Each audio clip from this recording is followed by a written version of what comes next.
તારીખ 22/1/2026ના રોજ એસઓજીની જે ટીમ છે એ ભાનવડ પોલીસ સ્ટેશન વિસ્તારમાં પેટ્રોલિંગમાં હતી. તે દરમિયાન એસઓજીની ટીમને એક બાતમી મળેલી કે ભાનવડના અમુક વિસ્તારોની અંદર સ્ટાર ટર્ટલ એટલે કે વાઇલ્ડ લાઇફ પ્રોટેક્શન એક્ટના શેડ્યુલ 1માં આ સ્પીસીઝને પ્રોટેક્ટેડ સ્પીસીઝનો દરજ્જો મળ્યો છે.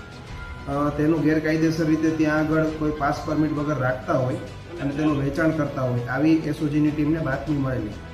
તેના અન્વયે પીઆઈ શ્રી કે ગોયલનાવ તથા પીએસઆઈ શ્રી ડીએ વાળાનાવની ટીમ ત્યાં આગળ રવાના થઈ અને ત્યાં આગળ સ્ટાર ટર્ટલ જે છે વિજય રેફ્રિજરેશનવાળા અર્જુનભાઈ ભગાણી પોતાના વિસ્તારની અંદર રાખતા હોય તેવી બાતમી હતી.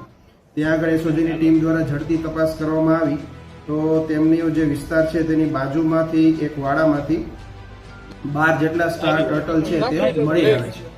આ ટર્ટલ વાઇલ્ડ લાઇફ પ્રોટેક્શન એક્ટના શેડ્યુલ 1ની અંદર પ્રોટેક્ટેડ પ્રોહિબિટેડ સ્પીસીસ છે. તેના અંતર્ગત એસઓજીની ટીમ દ્વારા ભાનવડ પોલીસ સ્ટેશન ખાતે સ્ટેશન ડાયરીની નોંધ કરાવવામાં આવી અને ત્યારબાદ આગળની જે તપાસ છે એ ફોરેસ્ટ ડિપાર્ટમેન્ટમાં સોંપવામાં આવી છે. આ જે સ્ટાર ટર્ટલ છે એ એવું માનવામાં આવે છે કે તાંત્રિક વિધિઓમાં આનો ઉપયોગ થતો હોય છે અને રાતોરાત પૈસા કમાવા માટે અને સફળતા મેળવવા માટે આનું એક અલગ મહત્વ હોય છે તેવું માનવામાં આવે છે. સ્ટાર ટર્ટલની અંદાજિત કિંમત 5 લાખથી 7 લાખ જેવી માનવામાં આવે છે. આ જે ઈસમ છે તેમની પાસે કોઈ પણ જાતનું પાસ પરમિટ વેચવા માટેનું હોય નહીં અને ગેરકાયદેસર રીતે આ સ્ટાર ટર્ટલો રાખતો હોય તેવું જાણવા મળેલ છે, જેના અનુસંધાને એસઓજી દ્વારા કાયદેસરની કાર્યવાહી કરવામાં આવી છે અને આગળની તપાસ ફોરેસ્ટ વિભાગને સોંપવામાં આવેલ છે.